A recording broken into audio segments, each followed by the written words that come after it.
I know it's here somewhere. Finally.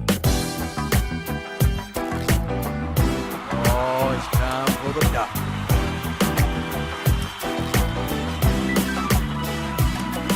You're listening to Dr. Bill, the computer curmudgeon. Take it away, Doctor. Well, it's that time again, and the doctor is in. It's time once again for Dr. Bill, the computer curmudgeon. And we have a show for you for sure today. We've been having a few of those lately, and that's a good thing. At any rate, I've got something I want to show you.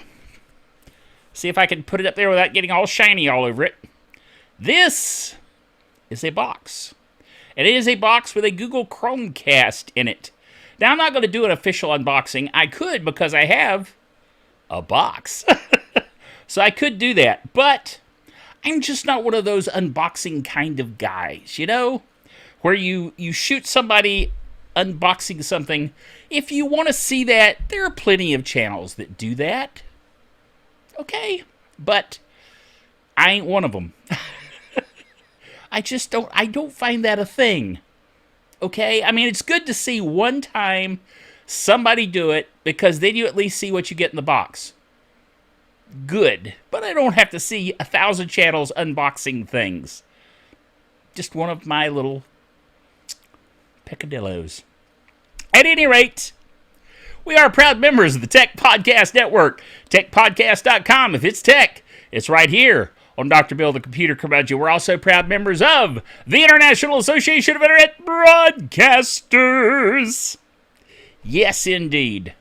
Now, if you'd like to go to the blog, drbill.tv, drbill.tv, as it says there on the screen, I encourage you to do that because we have stuff from the blog this week. Actually, for real. Just a few things. You know, we're not going crazy here. Just a few things. First of all, I will say this. We now have as our sponsor, the official VPN that I can truly well recommend for sure this time. No. I know we had one that I recommended before, and it was good. But this is really, really good. This is the one that I actually have on my PCs, my laptop, my Fire TV stick, my everything else that I need to have a VPN for. And you do need a VPN. Don't think you can't get away without a VPN these days. There's stuff going on out there. So if you go to drbill.tv, drbill.tv/VPN, it will take you to Private Internet Access. PIA. Private Internet Access. That's the VPN that I can truly recommend. Okay? So if you're looking for one, use that link and you will get a discount, a sizable discount on PIA. Okay? So that's also on the blog if you want to go there and read up on it. Now, speaking of security, most of you know that I use Lastpass. I still use it. I have a membership in it. I actually have a family plan, so my whole family could use it if they want to. But here's the thing. LastPass is a paid product when you use it to its full extent. There is an open source alternative. And if you want to go free and have an open source alternative to LastPass, there's something called Bitwarden. Like the warden of a prison, but it's for bits. Bitwarden. It's at bitwarden.com. Security you can trust. Open source transparency. Global accessibility. End-to-end encryption. We're not talking about cheap encryption here. This is AES 256-bit encryption. Cross-platform applications. So they've got basically got a version of it for everything. And a global community that has the highest security standards. So there. open source version of LastPass, so to speak.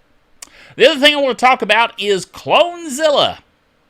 Now, I've probably mentioned Clonezilla a few times before, but here's the thing. We're kind of in a vein here of alternatives. With the alternative to LastPass, now we have an alternative to Acronis. I like Acronis. I've used Acronis a long time. It allows you to make a bare metal backup of your computer. Well, you can do that with an open source tool as well called Clonezilla. Clonezilla, yes. Brings to mind the old, Godzilla movies back in the day. I used to come home from church on a Sunday afternoon and watch Godzilla movies. That's odd, but I did. Anyway, that and Tarzan. Used to watch Tarzan in the afternoon as well on Sundays. Anyway, nostalgia for me. But Clonezilla, it has a great number of features. It will do the bare metal cloning of your machine, and we're going to do a demo of it right now. All right, here we are on the desktop here in my Windows machine, and we are at clonezilla.org. This is what I want to talk about. Clonezilla is free and open source software for disk imaging and cloning. Now, most of you know that have listened to the program for any length of time and seen the program, you know that I love Acronis. Acronis is a great closed source tool to do disk imaging. And I've used it for years. I've used it both when I was working in a regular system administration job in the public sector, as well as personally, privately, I own Acronis. However, Clonezilla is the open source alternative to Acronis. And what I wanted to show you here is if you go over here to download, click download, and you will want to download the stable version. Now, if we click on that, it will come up to the architecture. AMD 64 is for most Windows 64-bit type machines, most PCs. The thing that I want you to see here is the file type. We want to pick ISO, okay, and then click download. Now, we want the ISO because we want to use the ISO to create a USB stick that will boot Clonezilla, all right? So we click download, we download the ISO, and then we can come over here, let me drop this out, and use Balencia Etcher, or Balena Etcher, not sure exactly how to pronounce it, but it is a company that purchased the open source code for Etcher. We select the image that we want, we select the target, and we flash it. And that will allow you to flash your Clonezilla ISO into a bootable USB drive. Okay? So that's how we get started. Now, let's create a VMware VirtualBox session and take a look at it. All right, here we are on the desktop of my Windows machine. We're going to create a new session here, and we're going to call it Clonezilla because that's what we want to install. Now, I don't know about you, but as for me, I like to put my virtual machines on a separate drive than my C drive. That's just me. You do what you feel good about. I'm going to go to Linux. And we're going to go to other Linux 64-bit. Nice and generic. And I don't know about you, but I like to give it at least 1024 meg of memory. Other than that, we're going to accept mostly the defaults here. Dynamically allocated's fine. 8 gigs, sure, that's fine. And now we've got a session ready for us here, so I'm going to go ahead and start that. It's going to come up and it's going to ask me, where is your ISO? And it happens to be right here. So I'm going to pull that up. I'm going to choose it. We're going to start. Now keep in mind that this ISO file is the boot, if you will, drive for Clonezilla. And we can start it with the default settings. We can run it live. We have all kinds of options here. I'm just going to go ahead and accept the default. And we'll get rid of some of these little messages. I'm going to move this where we can see it.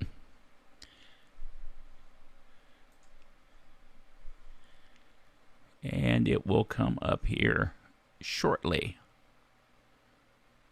Now, Clonezilla, as you know, is designed for cloning one drive to a backup source, a backup drive. It could be an attached USB drive, could be the network.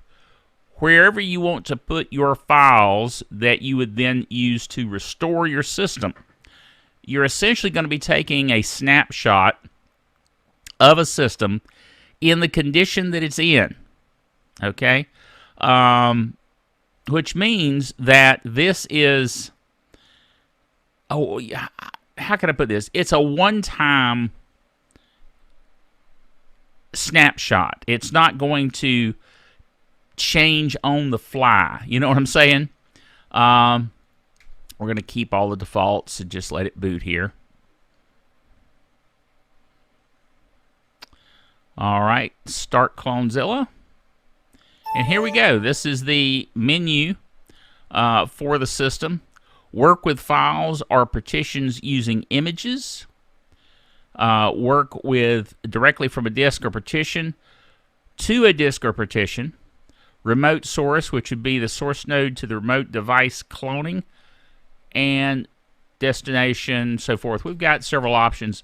This is going to be the one that you would use most often, is work with a local disk, partition, image that over to another device, okay? And so you would select that and come down here and hit OK, and it will come up then and say, okay, use your local hard drive, which is going to, before cloning, it says you have to assign where the image will be saved to. Okay, so that would be putting it on your local hard drive. You can put it to various other options, an SSH server, a Samba server, NFS server. You've got all these different options of where you want to put your backup, okay? But as I was saying, the backup is, in effect, static. Once you create that backup, that is the condition of your system as it was when you ran this utility, okay? So if you make changes down the road, you're using your PC and you add files and you take away files and you do all these different things, and then you do a restore from that static backup, you're going to be to the point back in time that you started this whole procedure, okay? So don't think you're going to save all those files that were created after the fact. That was my point, okay? And I got a little distracted because I was looking at menus. So I wanted to finish that thought. Now, this is a good thing because it allows you to back up a system once you have gotten it, you've gotten it just right. You know, it's pristine, everything's working, no glitches, and you do your backup, okay? Then you do something stupid. You know, on your machine, you add a driver that messes everything up. It blows up windows. You get a blue screen. Now you can take that backup, get back to that point where everything was hunky-dory, and you're in good shape. Okay, that's what Clonezilla is for. And it's free, 100% free. Unlike options like Acronis, which I love Acronis, but this is essentially the open source free version of what Acronis will do for you. Well, there you go. That was Clonezilla. I trust you found that interesting. You can download the ISO, you can burn a copy of it to a USB stick, and you'll have the ability, for free, to do a bare metal backup. Pretty cool. All right, let's talk about the Chromecast. Now, why talk about Chromecast? Well, you know that I've been a Chromecast fan to a certain extent for all of these many years. I got the original Chromecast. This one has many new features, including a remote. Let me tilt that so you can see the screen, or the front of the box. A remote that allows you to use it like you would use your Roku, like you would use your Fire TV. As a matter of fact, this streaming system will actually allow you to do most of what those things will do. Now, Roku is proprietary in that there are channels that are Roku channels that aren't elsewhere. You know what I'm saying? So keep that in mind. But for general streaming, you want to stream YouTube, you want to stream Netflix, you want to stream Disney Plus, all of those kinds of things, Chromecast with Google TV is your go-to for that. It's only $49. Very inexpensive, but you get a lot for your $49. Now, let's go into it, set it up, and take a look at it right now. All right, we're in the interface now for the Google Chromecast with Chrome TV. Let's go over to my account and settings, and then we'll go down to the system area, and then about. And what I want you to do is go all the way to the bottom and click on Android TV OS build several times, 5 or 6 times there, until it tells you you're a developer. Now, of course, I already had done that, so it says I'm a developer. But there you go. We'll back out of this menu system, and we'll back out all the way to the beginning, to the home screen, and there you go. Backed out too far. That's the screensaver. Let's go back to the home screen. Here we go. And we'll go down here and go to YouTube. And let's go over in YouTube. This is my YouTube account. Over to my actual, there we go, my videos. This is an earlier edition of the Dr. Bill Show. So we'll crank that up. It'll be somewhere in the middle of it because I was watching it earlier. And there you go. Let's back out. And we'll go ahead and back all the way out to the home screen again. And there we go. That is the Google TV with Chromecast. We'll go into the apps here. Notice that the apps can be installed from this screen. Previously, I had installed the Downloader app. That's a key app you will need to install third-party applications. But all of that setup was lost into the bit bucket. So we don't have that. But at least I was able to go in and show you how to enable developer mode, which is one of the key things I wanted to do in this video. So we got that done, regardless of all the mess-ups. So there you go. I trust you enjoyed it and that you will enjoy a Chromecast with Google TV. Okay, there you go. That's the Chromecast. I trust you found that interesting. Now, we got into it. We went into a lot of things on it, but highly worthwhile. Trust you enjoyed the show today. Remember, the doctor is out of here.